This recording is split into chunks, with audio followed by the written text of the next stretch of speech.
Magandang umaga po sa ating lahat. Update po muna tayo sa mga binabantayan nating bagyong si Tino at itong tropical storm sa labas ng ating PAR mula sa nilabas natin Tropical Cyclone Bulletin at Advisory kaninang 5 a.m.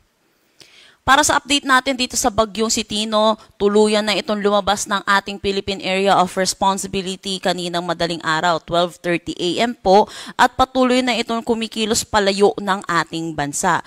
Pero sa ngayon, kahit nasa labas na ito ng ating Philippine Area of Responsibility, dahil sa kanyang kalawakan, meron pa rin tayong tropical cyclone wind signal na nakataas dito sa May Kalayaan Islands.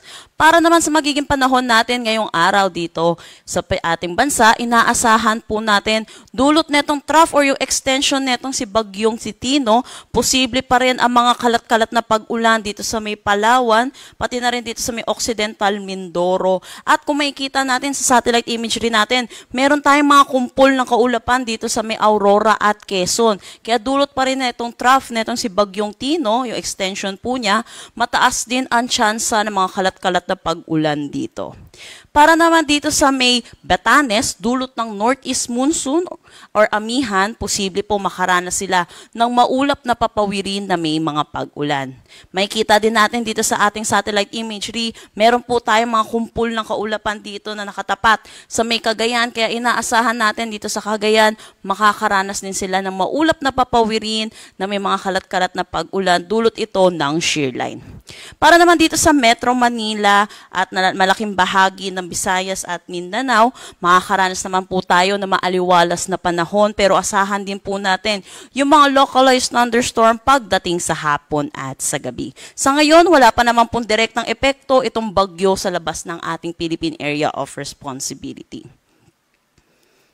Para naman sa track netong si bagyong Tino, patuloy na nga po itong lumalayo ng ating bansa at napatungo na ito sa Vietnam. Pero nananatili pa rin naman po siya sa typhoon category. At dahil nga po sa lawak niya, meron pa rin tayong tropical cyclone wind signal number 1 dito sa May Kalayaan Islands. Pero habang papalayo ito ng ating bansa, posible na rin po tayo mag-lift or mag-alis na rin ng tropical cyclone wind signal ngayong araw. Wala na tayong nakataas na anumang gale warning sa anumang seaboards ng ating bansa. Pero iba yung pag-iingat po para sa ating mga kababayang mangingisda at may mga sasakyan maliit pandagat na maglalayag dito sa western section ng bansa po natin. Dulot nito makakaranas pa rin po sila ng mga lalakas, maminsan-minsan na malalakas na bugso ng hangin. Dulot netong si bagyong si Tino na palayo na po. Update tayo dito sa binabantayan natin bagyo sa labas ng ating PAR. Sa ngayon po, nag-intensify ito kaninang 2 a.m. into a tropical storm category at meron na itong international name na Phuong Nguyen. Ito'y huling namataan sa layong 1,715 kilometers east ng northeastern Mindanao at may taglay na lakas na hangin na 65 kilometers per hour at pagbugso na umaabot ng 80 kilometers per hour. Ito'y kumikilos northwestward sa bilis na 20 kilometers per hour. Para naman sa magiging track netong si bagyong tatawagin nating Uwan pag pumasok ng ating PAR, nakikita natin posible ito mag-intensify into a severe tropical storm category bukas po at nakikita din natin, posible rin ito rin bukas mag-intensify into a typhoon category bago pumasok ng ating Philippine Area of Responsibility.